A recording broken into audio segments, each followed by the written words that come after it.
I was a rideshare driver in one of the most haunted places in the entire country. Savanah, Georgia. 10 years behind the wheel, 4 rides that I will never forget.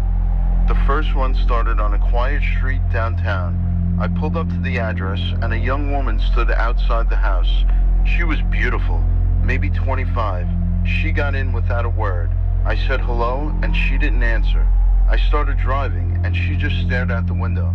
Well, about 30 seconds into the ride, I look into my rearview mirror and she just looked old. Very old, like she was in her 80s. I froze, confused for a moment. Then I turned my head to look at her directly, and she was young again. The same woman, the same dress.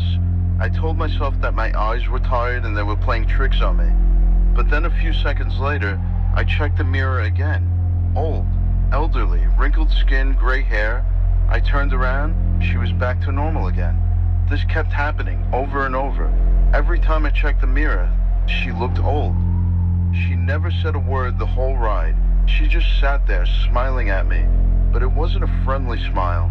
It was a smile that didn't belong on a young, innocent face. I stopped checking the mirror after that.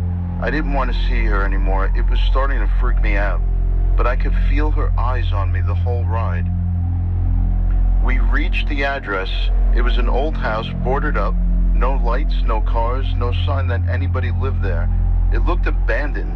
She didn't say goodbye. She just opened the door and got out. She walked towards the house, and I watched her in my mirror. She walked into the darkness, and then she was gone. Not behind the house or not through a door. She was just gone. I didn't drive again that night. I sat in my car for 20 minutes, just trying to contemplate exactly what just happened. A year or two after that, something else happened.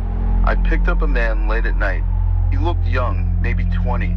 Something about him felt familiar, but I couldn't place it at first. Then it hit me. He looked like me. Not exactly like me, but it was close. Close enough to make me feel uncomfortable. He got in the back seat, and he looked at me in the mirror, and then he said something strange. He said, "You probably shouldn't be driving tonight." I asked him what that meant, and he just smiled and said, "I'll see if I can help you out." I didn't know what to say to that, so I just said nothing and I just drove. About a minute later, headlights came out of nowhere. A truck ran the red light. It hit us hard on the passenger side. Metal crunched, glass shattered, everything spun. When the car stopped moving, I sat there stunned. I checked myself. There was no pain, no blood. I was completely fine. I turned around to check on him, and the back seat was empty. The door was still closed, but he was gone. There was no blood, there was no sign that he was ever there. Just an empty seat. The police came and they checked the car. They found nothing else inside. They told me I was lucky to be alive, but I never really told them what I saw. I just said I was driving alone. The next one happened on a back road outside the city.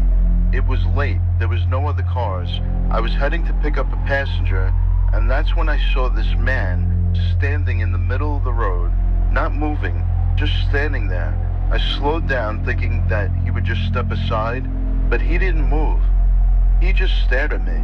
I stopped the car completely, and we sat like that for a long time, maybe 30 seconds to a minute. It felt longer. He never blinked, he never looked away. Then slowly, he turned, and he walked towards the side of the road. I let out a breath that I didn't even know I was holding.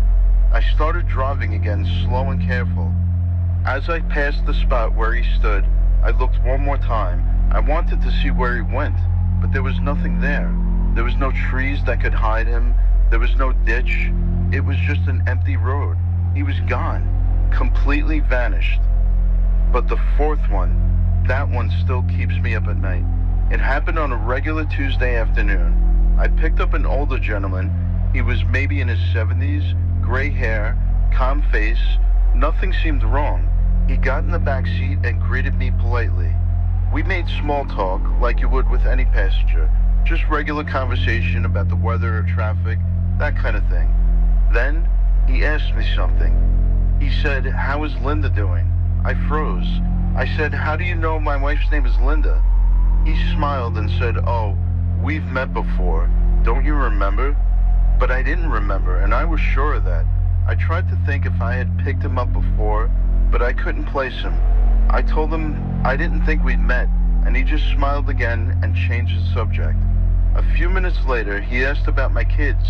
He asked about them by name, my daughter Sarah, my son Michael. I again asked him how he knew who they were. He said the same thing. We've met before. Don't you remember? But I knew I had never met this man before in my life. I didn't know what was happening. We drove in silence for a while after that. I was trying to figure out who this guy was. Finally, we get to the destination. He gets out of the car, but before he closes the door, he looked at me one more time and he said, "Make sure Linda gets checked." He said that thing in her stomach doesn't look good. Then he closed the door and just walked away. I sat there for a minute. My heart was pounding. I drove home immediately and I told Linda what the man said. I told her everything, the way he knew her name, the way he knew our kids' names, the comment about her stomach. Linda looked at me like I was crazy. But then she said something. She said, "You know what? I have been having stomach pain lately." She didn't think it was serious, but the fact that this strange man said it, it scared her.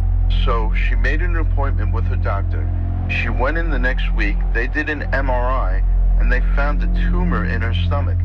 The doctor said if she had waited much longer, it could have been bad, really bad. But because we caught it early, they were able to remove it. Linda is okay now. The tumor was benign. They got it all out. She's healthy, she's fine. But I still think about that man every single day. I still don't know who he was. I don't know how he knew my family's names or about Linda's tumor. People ask why I kept driving after all that, and I tell them the truth. Savanah doesn't let you leave. Not really. Some nights I still see her, standing outside the house, waiting for her ride. This is Steven, and I'll see you on the next Midnight Creep Call.